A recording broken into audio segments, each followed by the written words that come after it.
Hello students, good evening. कैसे हैं आप लोग? आज हम लोग स्टार्ट करेंगे the first chapter of 11th standard. Basically जो ज़्यादातर लोग फर्स्ट चैप्टर ही स्टार्ट करते हैं। वैसे तो बेसिक कंसेप्ट हो गया हमारा, बेसिक कंसेप्ट हम लोग ऑलरेडी पढ़ चुके हैं पहले से। So today will start with the chapter complex number. तो सबसे पहले मैं आपको इसके बारे में कुछ बता देता हूँ। कॉम्प्लेक्स नंबर एक बहुत ही इंपॉर्टेंट चैप्टर है for JEE point of view. Complex number से every year at least 1 and we can say at most three question आते ही आते हैं। चाहे वो आप जेई मेंस, कम से कम एक क्वेश्चन तो आएगा ही आएगा। जेई मेंस ले लीजिए, चाहे तो जेई एडवांस ले लीजिए, आप बिट्स ले लीजिए, कोई भी अदर इंजीनियरिंग एंट्रेंस एग्जाम ले लीजिए। Basically we are talking about JEE Mains and advance. So it is a very important chapter जिसमें आपको मतलब इसको हल्के में नहीं लेना है, मिस नहीं करना है और बहुत अच्छे से इसको तैयार करना है। क्योंकि किसी भी चैप्टर की स्टार्टिंग बहुत छोटे छोटे कंसेप्ट से होती है और जब बेस उसका बहुत ही अच्छा हो जाता है तो उस पर हम बड़ी बिल्डिंग खड़ी कर सकते हैं, बहुत अच्छे अच्छे प्रॉब्लम्स कर सकते हैं। तो because today is first lecture of complex number, so today will study very very small concepts of complex numbers and जैसे जैसे हम इस सीरीज़ को आगे बढ़ाएंगे हम कोशिश करेंगे कि टाइम टू टाइम पर एक वीक में एक लेक्चर या जैसा पॉसिबल हुआ उसके हिसाब से हम लेक्चर डालेंगे। अगर आप कोई चैप्टर पढ़ने के बाद अच्छा लगे तो आप ज़रूर सब्सक्राइब करें और शेयर करें, बेल आइकन को दबा दें जिससे कि आपको फर्दर जो भी लेक्चर्स आते हैं तो उनका नोटिफिकेशन मिल सके। और वेरी इंपॉर्टेंट चीज़ मैं आपको बताने जा रहा हूँ कि हम जिस तरीके से पढ़ेंगे इस चैप्टर को तो बहुत ही आसान तरीके से करेंगे। मैं कोशिश करूँगा कि हर एक बच्चे को बहुत नीट एंड क्लीन एकदम क्लियर हो जाए कंसेप्ट, ठीक है। फिर भी अगर कुछ आपको लगता है तो आप नीचे कमेंट करके अपने सजेशन भी दे सकते हैं। बिकॉज दुनिया में every teacher is a student and हर एक अच्छा टीचर वही है जो एक अच्छा विद्यार्थी है। तो हम लोग भी सीखते रहते हैं, एक्सपीरियंस बढ़ता रहता है। तो जैसे जैसे जितने अच्छे बच्चों के सजेशन मिलते हैं उतना टीचर का भी एक्सपीरियंस बढ़ता है। सो आई विल ट्राई कि मैं आपको मैक्सिमम चीज़ें समझा दूँ। छोटे छोटे लेक्चर्स होंगे, 45-30 मिनट्स 1 आवर के लेक्चर्स होंगे, बट आई होप कि आप उसमें करेक्ट एकदम एग्जैक्ट जो उसका कंसेप्ट है सीख पाएंगे। मैं पूरी कोशिश करूँगा। और हाँ, अगर किसी बच्चे को लगता है कि कोई स्पेशल टॉपिक है जो नहीं हमको समझ में आया सर, तो आप उसमें कमेंट लेकर के लिख सकते हैं। उस पर हम नेक्स्ट अगला वीडियो, अगर मुझे लगा कि it is very important topic for JEE advance Mains, तो उस पर ज़रूर काम किया जाएगा और आपको वीडियो जो है अपलोड किया जाएगा। Thank you. तो हम शुरू करेंगे। हम आज का टॉपिक है कॉम्प्लेक्स नंबर, ठीक है। सो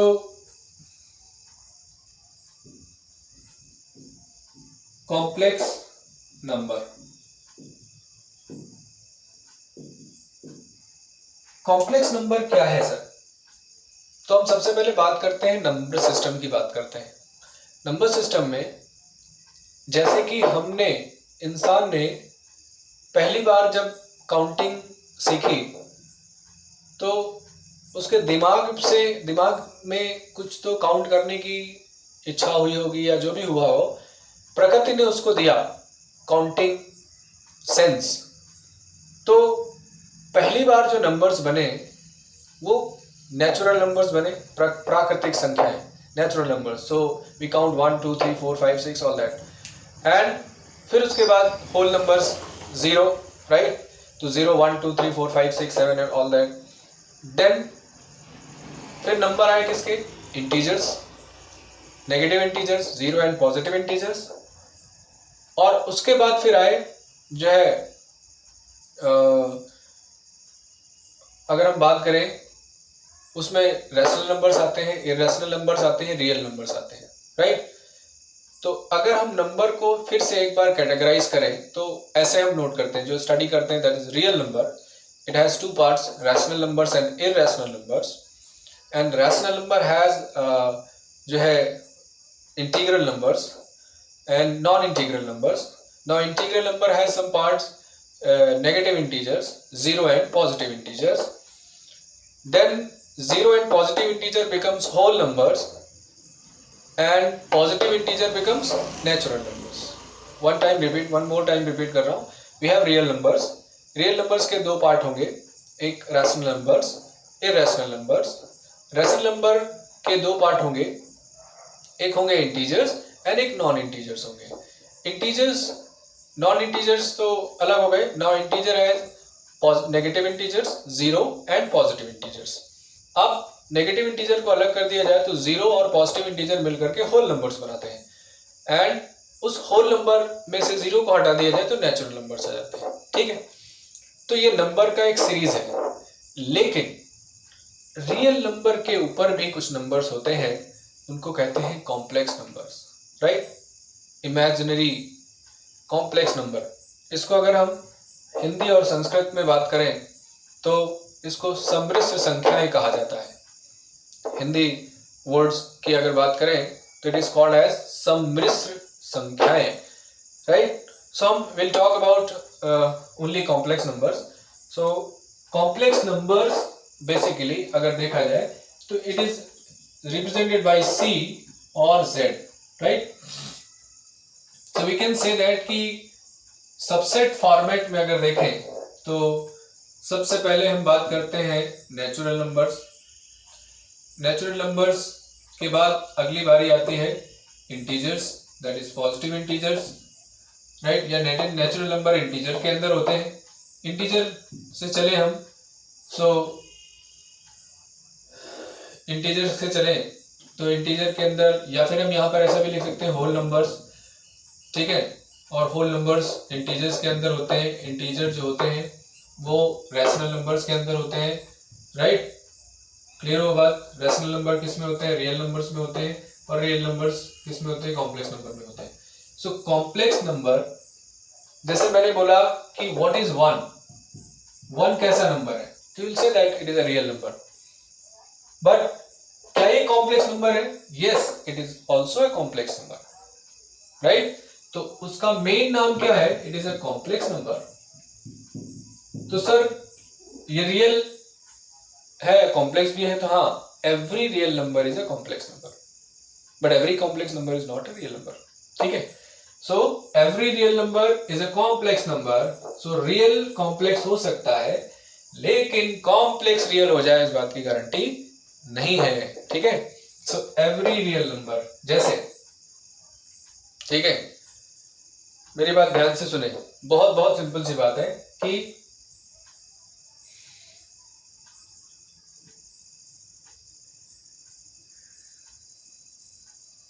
नंबर सिस्टम, एक छोटा सा एग्जांपल है कि सपोज करो, राइट, एक बहुत पढ़ने वाला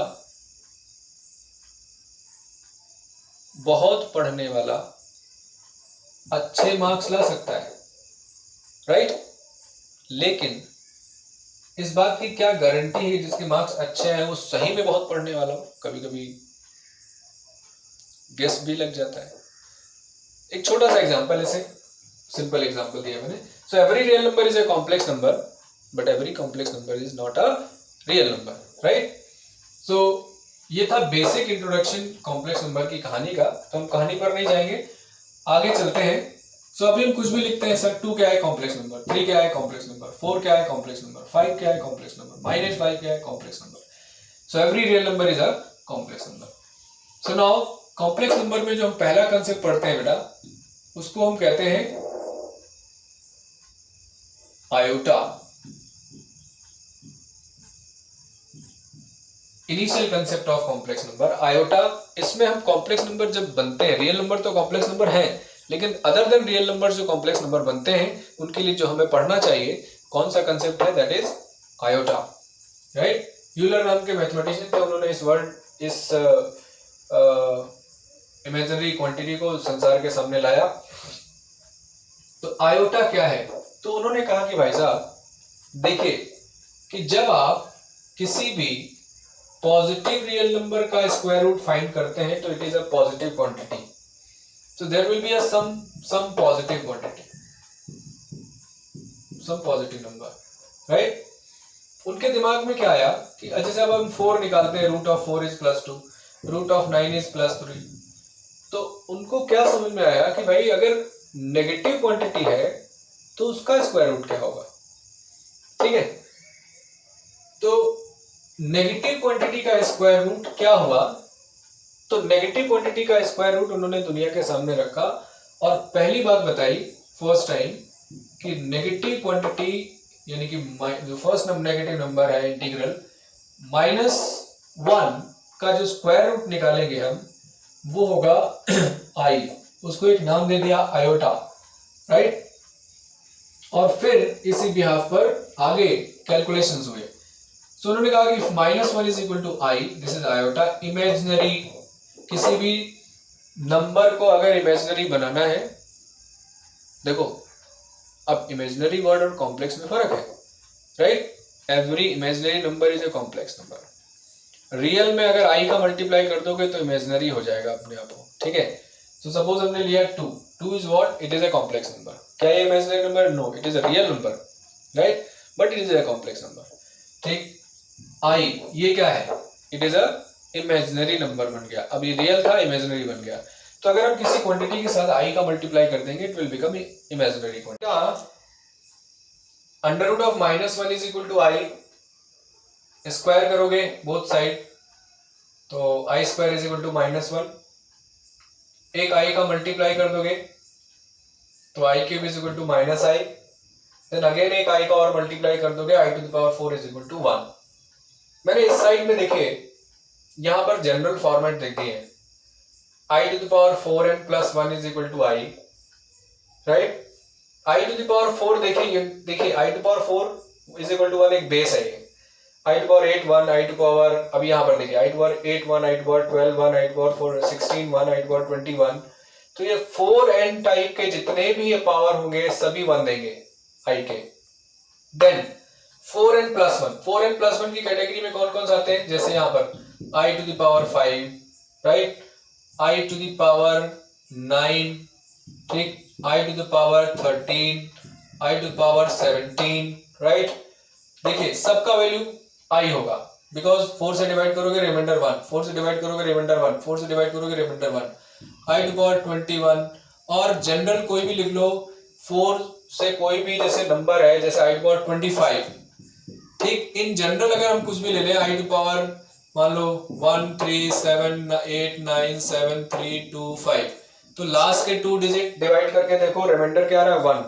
तो अगर लास्ट के 2 डिजिट डिवाइड करके दे रहे हो तो रिमाइंडर आ रहा है 1। इसका मतलब ये हुआ कि i की पावर 4n प्लस 1 टाइप है और r की पावर 4n प्लस 1 टाइप है, इसका मतलब आंसर इसका i आएगा, ठीक। सेकंड कैटेगरी में आ जाओ। सेकंड कैटेगरी में क्या है, सेकंड कैटेगरी में i स्क्वायर। तो देखिए 5 के बाद एक नंबर बढ़ा दो, यहां पर i to power 6, i to power 10, 4 to 8, remainder कितना बच रहा है 2। कितना रिमाइंडर बच रहा है 2। ये रिमाइंडर भी समझो, यहां पर जो लिखा हुआ है रिमाइंडर, राइट, ये सब रिमाइंडर है r 1 2 3, right. i to power 10 remainder 2, i to power 14 remainder 2, i to power 18 remainder 2, i to power यहां पर देखो 23, ठीक है ना, 22, एक एक बढ़ा दो, i टू पावर 26। तो इस सब में रिमाइंडर 2 बच रहा है, सबका आंसर -1 -1 -1 -1 सबका आंसर। इसका भी -1, इसका भी -1, इसका भी -1, इसका भी -1, इसका भी -1, इसका भी -1, इसका भी -1, राइट। अब बात करते हैं 3 की, 4n प्लस 3। तो ये जितने भी हैं ये सब किसके हैं, 4n प्लस 1 फॉर्मेट के, ये सब 4n प्लस 2 के हैं, ये 4n प्लस 3 के। 4n प्लस 3 के कैसे होंगे, तो एक और बढ़ा दो 7, राइट। इसके बाद एक बढ़ाते चले जाओ i पावर 11, 4 2 जा 8, 3 11, 15 19 23 27, 4 से डिवाइड कर दो तो 3 रिमाइंडर बचेगा। सबका आंसर माइनस आई माइनस आई माइनस आई होगा। अब बचा रिमाइंडर 0 यानी एग्जैक्टली डिविजिबल है, तो i power 8, i power 12, i power 16, देखिए 4 से डिविजिबल है सब। i power 20, i power 24, i power 28, these all are equal to 1। Clear. अब इनके आपको प्रॉब्लम में कुछ भी कॉम्बिनेशन दे सकता है, प्लस कर दे, माइनस कर दे, न्यूमरेटर में ले जाए, डिनोमिनेटर में ले जाए। तो न्यूमरेटर डिनोमिनेटर में ले जाए तो एक छोटी सी बात और ध्यान रखनी होती है। क्या ध्यान रखनी होती है कि अगर हम एक रेसिप्रोकल क्वांटिटी की वैल्यू निकालना सीख जाए तो आपको आंसर समझ में आ जाएगा। ठीक है, तो एक छोटी सी बात हम और यहाँ पर सीखते हैं, यहाँ पर सीख लेते हैं। एक छोटी सी बात आपको ध्यान और रखनी है, तो आपको आप देखिएगा आपका ये आई से रिलेटेड जो भी एक्सरसाइज होगा पूरा सॉल्व हो जाएगा।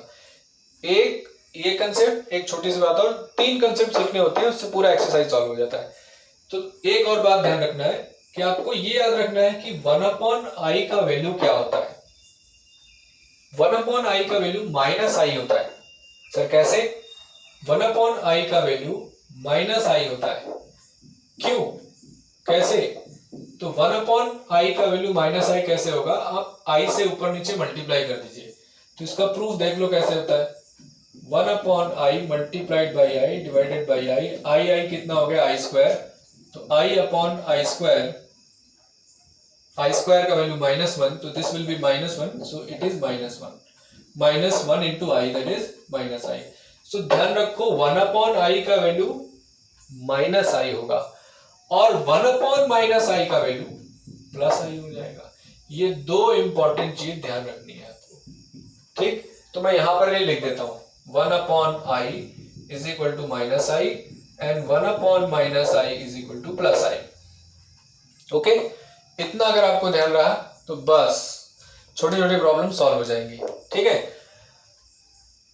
अब एक बात और बताता हूं, मैं इसको यहां पर लिख देता हूं, ठीक है, जिससे कि आपको नीचे में कुछ और बताना चाहता हूं।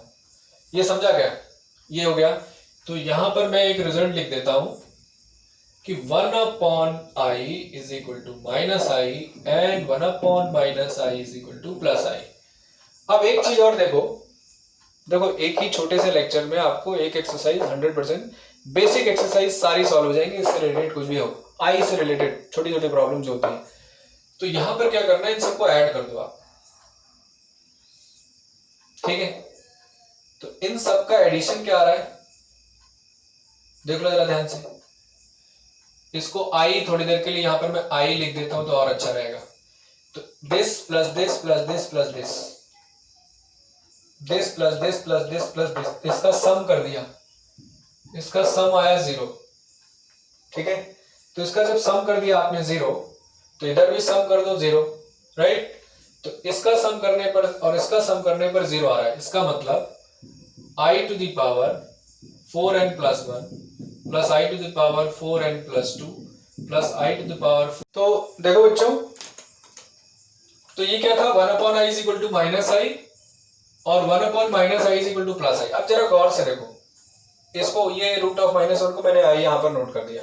अब इन सब का सम करो, इसका सम क्या है 0, और इन सब का सम करो, तो इसका सम अगर 0 है, इसका सम 0 है तो इसका भी सम 0 होगा।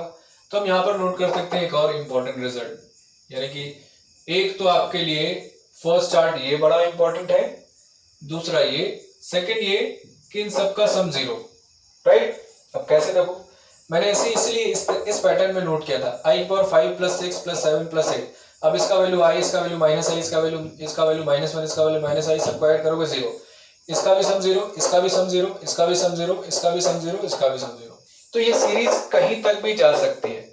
बहुत छोटा सा एग्जांपल, एक बार आई थिंक रुड़की में क्वेश्चन आया था, i⁴ + i⁴ + i⁴ + i⁴ + i⁴ up to i⁴ 147। तो 147 उसका सम चाहिए था, उसका वैल्यू चाहिए था। यू नो दैट 4 के टर्म्स 0 होते चले जा रहे हैं, तो 4 पेयर जब 0 होते चले जाएंगे तो यू नो दैट कि आपको लास्ट के जो 4 पेयर होंगे वही आंसर डिसाइड करेंगे, और लास्ट के भी नहीं, i की पावर 147 तक अगर हमें जाना था तो हमें देख लेना था कि अगर रिमाइंडर 1 बचता है, सपोज करो रिमाइंडर 1 बचता है, तो इसका मतलब ओनली 1 टर्म बचेगा। समेशन ऑफ सीरीज में तो मालूम होता है रिमाइंडर 1 बचा, तो इसका मतलब i टू दी पावर 1 बचेगा।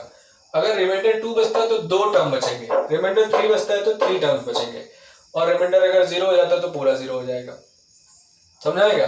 तो i पावर 47, मान लो रुड़की का जो क्वेश्चन था, तो i टू पावर हम ऐसा लिख सकते हैं सिग्मा, बच्चे छोटे अभी सिग्मा नहीं अगर जानते हैं तो i टू पावर 1 से लेकर के i टू पावर 47 तक जाओ, तो 147 को अगर आप 4 से डिवाइड करो तो रिमाइंडर 3 बचेगा यहाँ पर, और रिमाइंडर 3 बचा, इसका मतलब 3 टर्म्स बचेंगे, पहला, दूसरा और तीसरा।